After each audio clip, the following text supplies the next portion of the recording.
All right. Hello, everyone. Welcome to another episode of Outside the Studio. I'm very excited to share with you my special guest today, Darcy Rogers. Woo-hoo. She is a longtime friend, an old friend that has created this incredible platform for learning that I just think everyone should know about. Whether you are somebody who works in the classroom, a teacher, an educator, or just somebody who's like curious about learning a foreign language, it's such a cool way to learn. So I want to start off with that. Darcy, will you tell us what your life's work is? Ooh, that's so big. I know. Such a great question.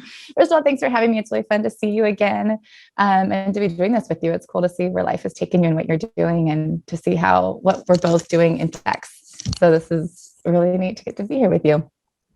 So life's work, first and foremost, I was a teacher for a long time. And I always swore when I went to college, it's the one thing I wouldn't do. Really? Yep. And Why? as life and fate would have it, I have no idea. But I went to a teaching college. That's why kind of was known for that. And I said, well, that's cool, but I won't do that. And as life would have it, that was exactly where it directed me. And it was the perfect fit. And so first and foremost, my life's work is students and kids and working with them. And I got to spend 14, 15 years in the classroom at a high school level, and I taught Spanish. And that was where really all of this began and started. And then now over the last 10 years, this is our 10th year anniversary of Organic World Language, actually. Happy anniversary. Thank you. Then now that life's work is still students at the forefront, but merging into doing that work now with teachers. And so it's about empowering students, empowering teachers, creating joy. That really is my life's work. I just want to create joy, whether it's a learning environment or just in life, helping students and teachers be their authentic selves and creating a space for family and community, whether it's in a classroom or outside the classroom. But it starts there, right? Having the classroom be more than just a room and a wall, but it's a family that you create there. And it's a space where you go and you feel safe and you feel like you're home. So. Yeah. And what a unique experience to give to this. This started in your high school classroom. Like I remember you talking about getting rid of the tables, right? First, because like students were afraid to move beyond the border of their little desk and interact with each other. And then I think eventually, did you get rid of chairs too? Yeah. So one of the questions that you sent was how important is it to do things that make us uncomfortable? And I would say that that's pretty much the axis of what we do is stepping outside your comfort zone, but providing a very safe, comfortable place for you to do that and to take that step and do that work, whether you're the student or you're the teacher. And so, yeah, it really started in the classroom, and it really started with me taking a group of students to Mexico. And when I was there, I was so excited for them to speak Spanish and engage and interact. And they were terrified. I mean, terrified. They wouldn't talk. They stayed with their groups. And when I came back, I just began to reflect on that. And I was like, I don't want that to be my classroom. I want my kids to go anywhere, the corner store, someone they see on the street, a different country, and be fearless and interact, whether they know 2 words of Spanish or, 5,000. And so that was really the impetus to it. And then I just set out, had an amazing principal, Bob King, who just let me play and explore. And I got to go and just use the space. And so we started getting rid of tables first, because those were really blocking the experience. If you have your physical classroom, once you take away that physical barrier, then you're left with the emotional barrier. And then that's what you get in and to play with these students is, okay, let your guard down. Let's trust each other. Let's respect each other. And so once you take those blocks away, then you can begin to create space together. And so once we got rid of the tables and, desks and all, then we created this circle. And so you have this circle of equity, and that the teacher is with the students, you're learning with them. Whether you're in chairs or not, doesn't matter, but we're all in that space together and we're all on equal footing. So it really empowered the students to take ownership of their own learning and move forward in that way. That's so cool. And you were primarily using this to teach foreign language, right? This method was for teaching foreign language, but I believe it's expanded beyond that now. Yeah, exactly. So it's really focused on mostly world language. And it was neat because obviously I taught Spanish and we started there, but then it's grown out to all these different languages, any language, right? As long as you can access the workshop, whatever language you teach. We have a Chinese consultant, French consultant, I've done workshops in Taiwan and China and all of Japan. So yeah, it's grown to all languages. And then what we began to see over the past few years is that just what you're saying, that engagement and ownership and belonging extend beyond just languages. And so it goes for any subject and any topic really. So yeah, that's so cool. And don't you have like a specific success rate of adapting that language and actually being able to learn it like in a short period of time? I feel like I remember you telling me that. yeah, so we have a scale. We use what's called this ACTFL scale for proficiency. And so students are able to gauge their learning against that scale. And so depending how much time you're exposed to the language and you're in it, then you can see your progress happening at a pretty significant and pretty consistent rate, which is really powerful for the learner also, because they're taking control. They're not, someone externally isn't telling them, hey, here's what grade you have. They're looking at that standard. They're saying, oh, I can do this with the language, but I want to do this. Mm-hmm. And so they themselves begin to set obstacles like, okay, I know 5 words now, but I want to speak in sentences, or I want to narrate a story. And so they begin to set their own goals and work towards them. So yeah. That's so cool. I love this work that you're doing. Well, I'm curious, you've reached like a certain level of success in your career. I'm wondering like what's going on currently? What ideas are you currently obsessed with or passionate about? What's current right now? Yeah, so that's really fun. And I have to say that this whole entire thing has only been possible because of the people around me, right? Like the only reason this even left my classroom was because a colleague of mine, Tess Seamer, she came to me and said, hey, the test scores in your classroom, and not test scores, but proficiency scores, what students are actually doing. She's like, they're above our levels. What's going on? And so this entire thing got started because another teacher was humble enough and brave enough and curious enough to come and talk about it. And then a group of teachers, we spent the next 2 years meeting weekly to figure out what's going on in the classroom and come up with ideas and develop it. And our first 2 questions were, does this work for all students? And does this work for all teachers? And so we began to explore those questions and open up those doors. And that has been really the premise for what we've done over the past 10 years. This entire time is, okay, what are our main questions? What are we searching for? Everybody, let's go. And so let's see, what's working in your classroom? What isn't? Let's talk about it. We talk about failing forward and how important it is to try something and take risks. And so we have 6 values, and one of our values is risk taking and being fearless in a new environment. And so that's kind of been the journey. And so our newest questions now is, what does this look like for all subjects? How do we approach this if you're teaching math or science or history, whatever your subject is? And then also, I'm really curious to explore what this looks like for companies and businesses, right? How do you reach your highest level of satisfaction and fulfillment in whatever environment you're in? So if you're working for a corporation, how can you create that sense of community that will make you more efficient in the long run in that environment? And so really, I think our big overriding piece is about engagement. And what does that true satisfaction and fulfillment and engagement come in your life? And it's been amazing, because a piece that we did not expect of this is that we've had teachers come to us and say, this has made a difference in my life, not just in my classroom, but in my life. Like my communication with my peers is better. My communication with friends, my relationship is better. So it's been really neat to see the ripple effects of this that we didn't even expect starting. So yeah, that's so powerful too. And I think I've seen some of you have like some little sizzle reels or video clips of what that classroom actually looks like. Yeah. And I want to be in that classroom. It looks so fun. Right. It's like you're holding hands, you're squatting down, you're dancing around, you're playing. It looks like musical chairs or something. I mean, who wouldn't want that to be their learning environment or working environment? And it makes so much sense to me that that actually works. Yeah, it's amazing. And it's a win-win, because I think when I first started this work, I looked into start researching neuroscience and 21st century skills and all these different pieces that I wanted to understand more. And I 100% expected that neuroscience would be about memorizing and what they consider rigor, right? But really the number one factor in retention, you're going to love this, is movement. Oh, really? It's movement. Oh my gosh. It's amazing. So it gives you permission to create the space in your class where you get to play and you get to have fun, and the kids learn more and learn quicker. Because so tell me the downside. Right? Yeah, no.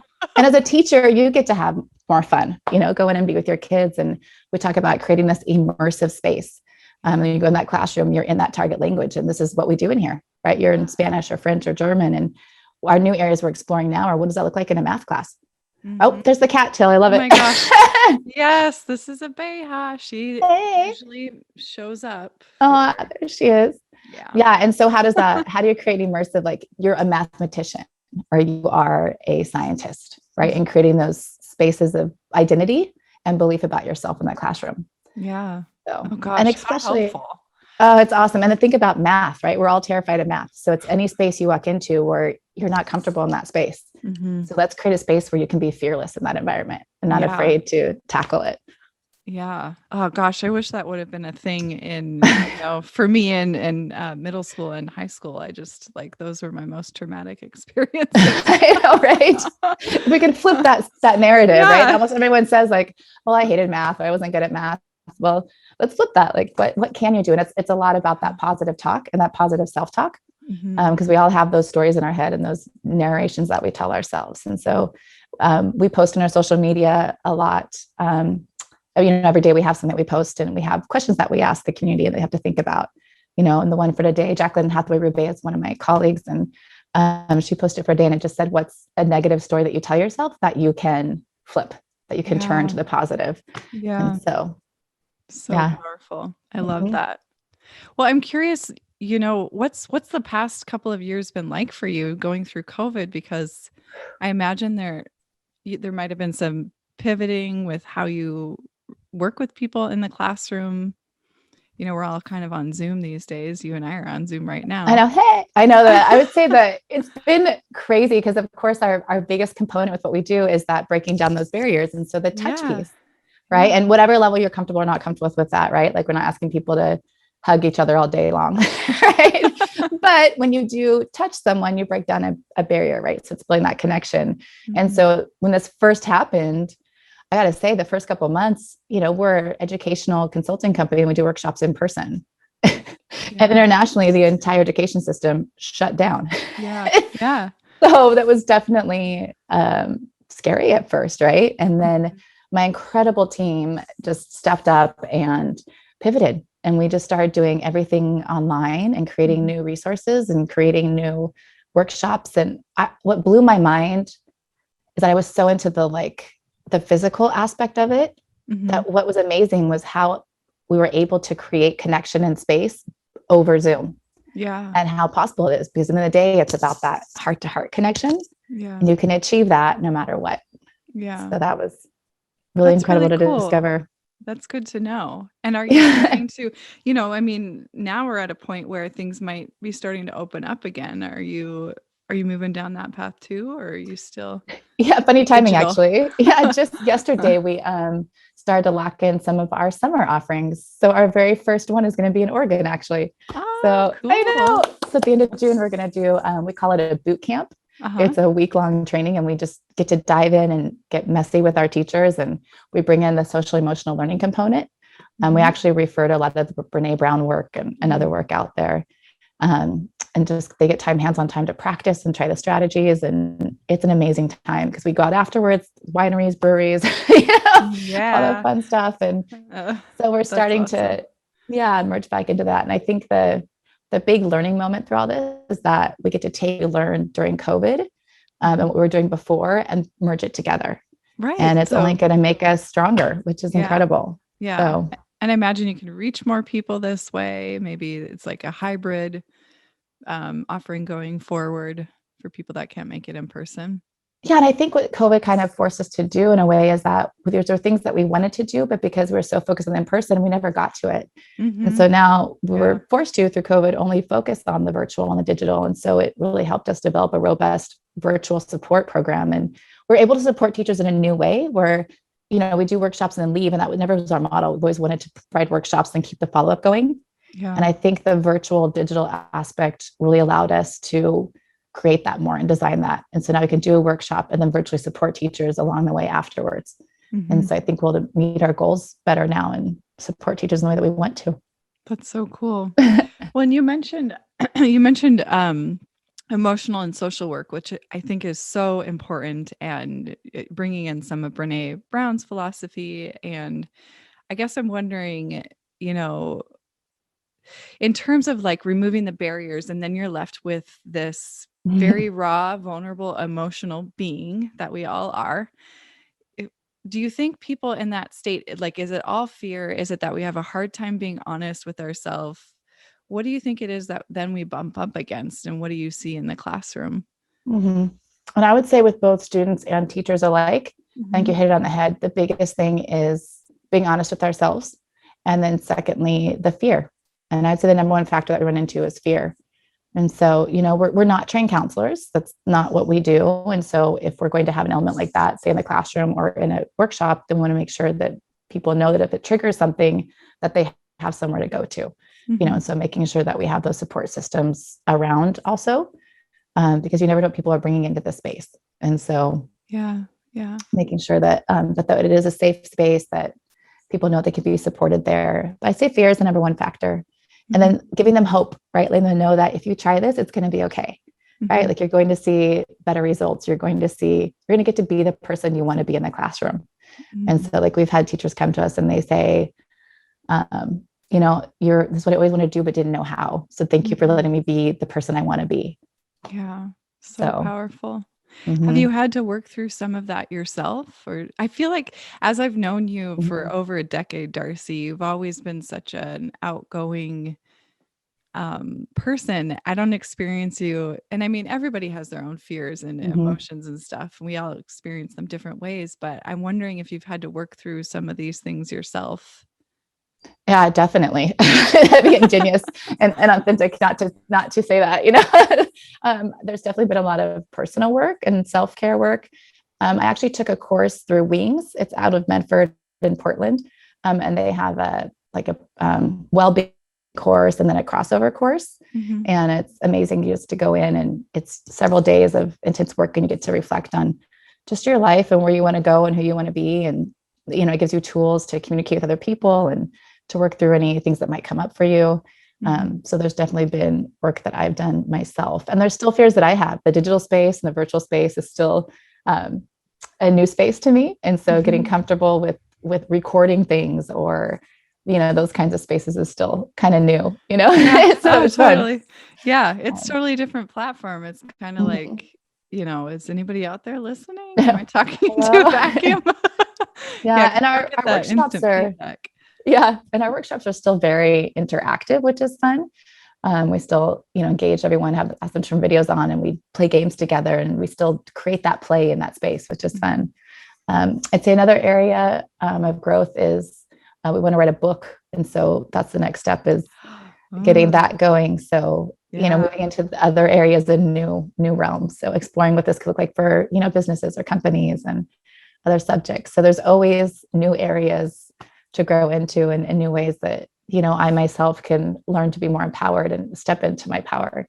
And it's sometimes hard to do because it's safer to stay back here. And so it's a big step to step in and take up that space and have a voice. So, Well, so is WINGS an acronym? Do you know what that stands for? No. I don't know if it is, I don't know what it stands for, but yeah, they're great. Cool. And so I imagine do like self-discovery work, and like maybe it's similar to the kind of work that you do in your classroom, in that like removing barriers, being emotional, that kind of thing. Yeah, it is. And it was funny go ahead. Oh, I was just wondering if you still do workshop. Is it like an ongoing thing, or do you feel like it's something that you do once and then you're kind of like, okay, I have the tools, I can go put this into practice now? Yeah, I think just like anything with the work that we do too, we're seeing that teachers come back to it, right? Because it's nice to get that one-stop shop. But maybe 2 years, 3 years later, you're like, what was that thing I learned again? Or you kind of feel yourself slipping, or you just can tell that you're like not as strong as before. Or maybe you're just feeling lonely or something like that. So you can always go back and check in again. And so like, for example, with the WINGS courses, they're always offering new courses or just little check-ins. Like I just did something with them recently that they did like a little series. So you can kind of hop in and check. And we do similar things with our work as well. So we'll offer like online PD series. You can check in an hour every other week, right? And you get to connect to their teachers, and that way you get that ongoing support instead of just a one-day workshop. So I think this work overall is ongoing, right? Because we're asking teachers to open up and be their authentic selves and step into spaces that may be uncomfortable. And so I think that work is meaningful and important, and it's hard. You want the support. So yeah, for sure. I want to talk a little bit about well, I guess kind of going back to the beginning, because I know you studied Spanish, and I think you studied in Mexico for a period of time, and it seems like there's a real passion for the culture, the language. We used to go dancing together. I remembering. Oh my gosh, yes, I fondly remember those days. That was so fun.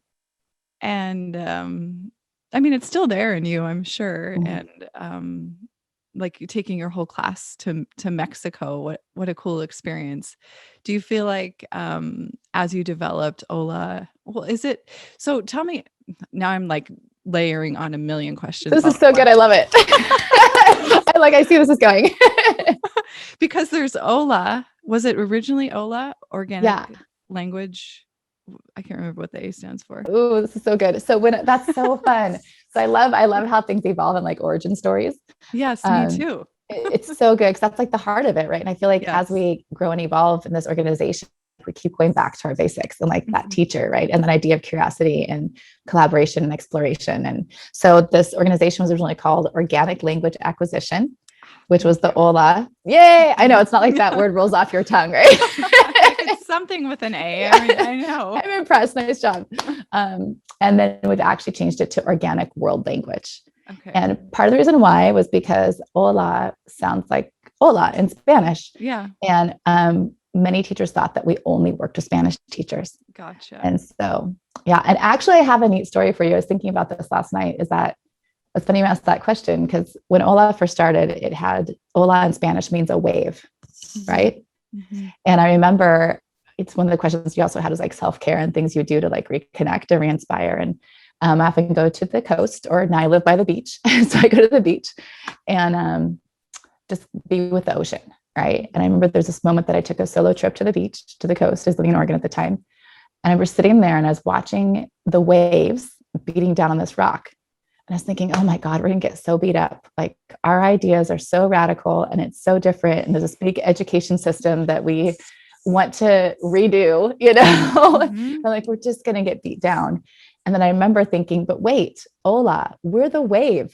And so I remember thinking like, we're going to beat down the rock. Oh my God. So, I love that, Darcy. Not amazing. Yeah, you knew that was, and talk about being fearless to take on like the traditional educational system, sitting in classroom chairs and, everybody facing forward at the chalkboard, and the teacher is, the law, and just totally flipping that. Oh, it's so, I love it.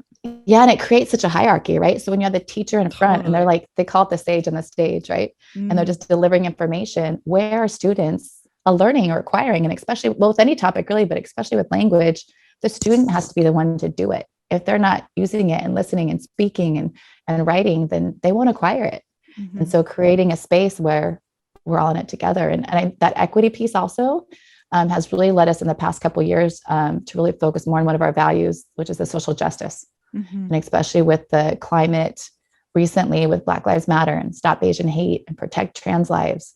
Those are the things that we're really wanting to move into more and focus on that, as well as trauma-informed care, because there really are some powerful points there of student ownership and student identity, right? And where they, like I said, mentioned before, where they feel safe. Yeah. So we're starting to have other really powerful just meanings layered in with it as well. Yeah. So. How are you implementing that into the classroom? What does that look like? Can you give me an example? Yeah. So a big piece of what we do is we do like these prompts and questions where we're asking students questions. And so say there's a curriculum like, your daily routine or whatever. Well, we really try to flip that and turn around. Like, what does a day look like for you? Who do you spend time with? Who's important in your life to you? What is your school life, work life? Like, who does the chores in your house? Like, what is the family to you? There's a lot of kids where they don't have the traditional format. And so use it, a step situation or whatever it might be. And so really validating the students and their lives and their experiences and allowing the space to talk about what that looks like for them and not upholding the norm, but upholding the reality for our students. I love that. Thank you. Mm-hmm. And I'm wondering too about, so you are the CEO, the founder, continuing to develop this amazing, incredible platform. What does a day in life of Darcy look like in terms of like routine and wellness and what kind of things are important to you in this work that you do in your daily life? Dang. I was like, maybe she won't ask that question.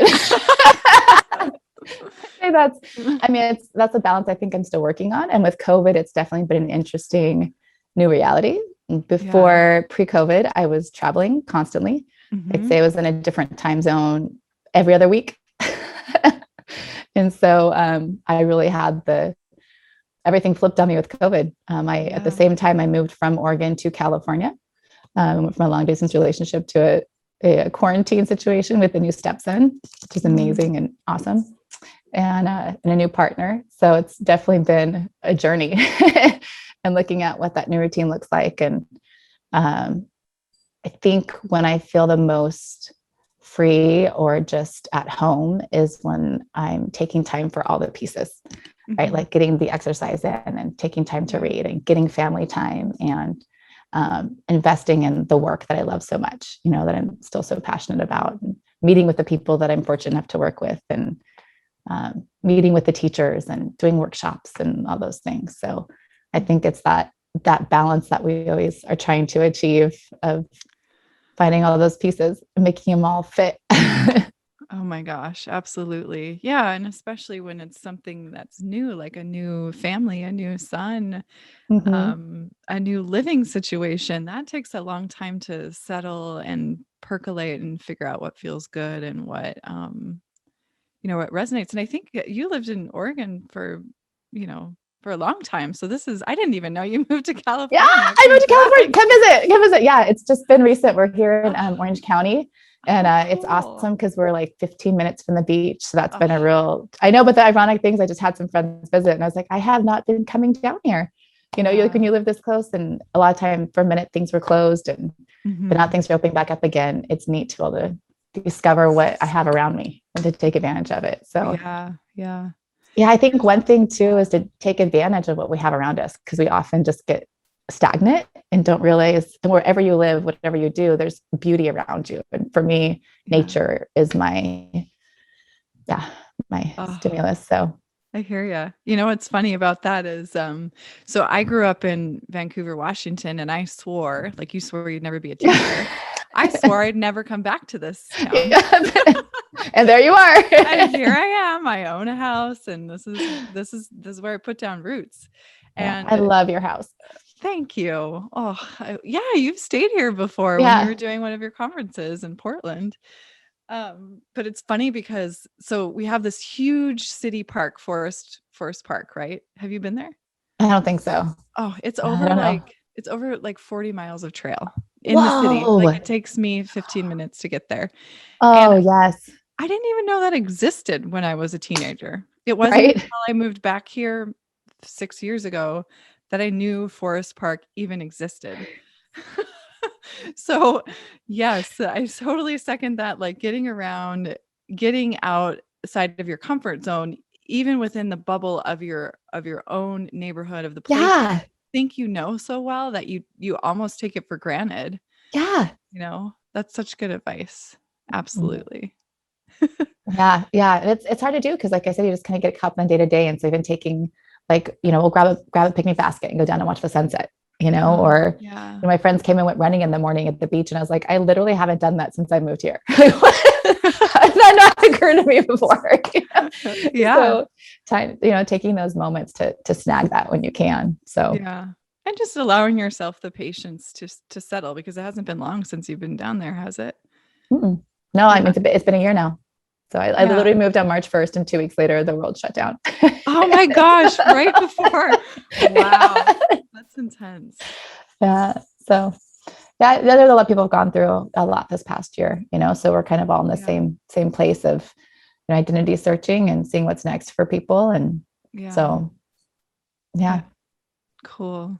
Well, I'm curious if there are, I'm curious if there are any like words of wisdom or any mottos that you are constantly reminding yourself of that you live by. Yeah, that's a good question. I saw that question there and I was like, I don't even know what I'd say. I don't have like a certain, because I don't have a certain motto that I necessarily live by. I would say for me, it's my main thing. It's actually a tattoo on me is the word joy.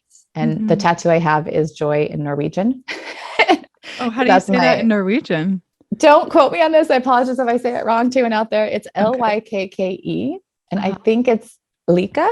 Lika. Okay. I believe it's the closest word they said to joy in Norwegian. So it can also mean luck, but I had a foreign exchange student one time and she said, oh my gosh, that means like, you got it. It was close enough. So I was like, yay. Good job. Yeah. So I would say joy, like finding joy and enjoying life to the max and find those meaningful connections and relationships. And so I really feel like you're somebody who you actually walk that talk, that you live by those words. And so that makes so much sense. Can I ask why Norwegian? I don't remember this story. Yeah. So my heritage is Norwegian. And so I've actually been able to go back twice now to Norway and see my family farm. So my name is Gritness. That's my last name. And so yeah, it was pretty neat. I remember actually I went when I was 9. My grandpa was amazing and took me there. So him and my grandma took me. And when she passed away, then my cousins and I all got that tattoo together. And so that was the meeting. Yeah. And I remember that when I went when I was 9, I planted a tree there. And then I went back when I was 20 something. And the tree, of course, as it's going to do, had grown. And it was just incredible to see that. And actually that makes me think of, you asked earlier, my life's work, right? And I think especially with teaching or working with people, you don't always see the fruit of it right away. Yeah. Right. And that sometimes it takes years. I was actually almost crying before we started because I just got a message from an ex-student of mine and we had posted something on Day of Visibility for transgender. And he wrote and said, just to let you know, I was a student of yours like 10 years ago. And just to let you know, like, I appreciate that. And I see what you're doing and thank you. That's making me emotional. I was like, okay, keep it in. Yeah. So that was really special to see that, the things we do matter and that people do see. Yeah. So, and who we support and how we support is really important. Yeah. I love that from the perspective of, so often it feels like from the perspective of showing up to teach yoga, I'm like, is this even resonating? Is this landing with people? Does it feel good? Sometimes I'm like, okay, well now I'm making it about me and it's not about me, but it's helpful to get that feedback once in a while to know you made a difference in my life. And every once in a while when somebody reaches out and says, I hear that resonates with me. Thank you for showing up and being you. What a gift. What a gift. Absolutely. And that makes me think today, leaving here, like who's someone, whoever's listening, or for us ourselves, like who's someone we haven't reached out to in a while, like who's somebody that we can say something to and just say thank you, because we never realize, like you said, what a difference it makes. And we know it, but they don't know it. And you never know what someone else is going through. And if you might just be that one difference that you make in someone's life that day. Yeah. So reach out to your teachers, your mentors, people who have impacted you and say thank you. That's such a good idea. I love it. I often think of my college teachers. I hold them close in my heart. And now I feel inspired to send a little note. I love it. Well, Darcy, thank you so much. I want to be mindful of your time. And I'm also wondering if there's anything else, any last words of wisdom you want to share, anything that you want people to know about? No, I think our organization is called Organic World Language. And I think she's going to have all the connections, but you can find us on all the different social media and our website. And, through that venue, we love to connect. We want to see what teachers are doing and what's happening. We really are constantly growing our community and, talking with people about what they're learning about, what's working for them and how we can make our classrooms better and connect to people more. So I think my one big thing is just how are we growing our communities around us and what kinds of connections are we creating and fostering around us that are helping us be more authentic and helping each other be more authentic. So thank you. I appreciate your work. Thank you Me so too. much. Thank you for this platform to be able to talk. It's awesome. Oh yeah. And all that you're doing. Excited. Oh yeah. And you're thinking about doing a podcast soon too, right? We have talked about it. We've toyed with the idea. So keep an eye out in the next couple of years. Yeah. Well, yes, I'll include all of your social media handles, your website, any pertinent information in the show notes so that if people want to follow along with Darcy and Organic World Language, they absolutely can. Awesome. Thank you so much for this. You're welcome.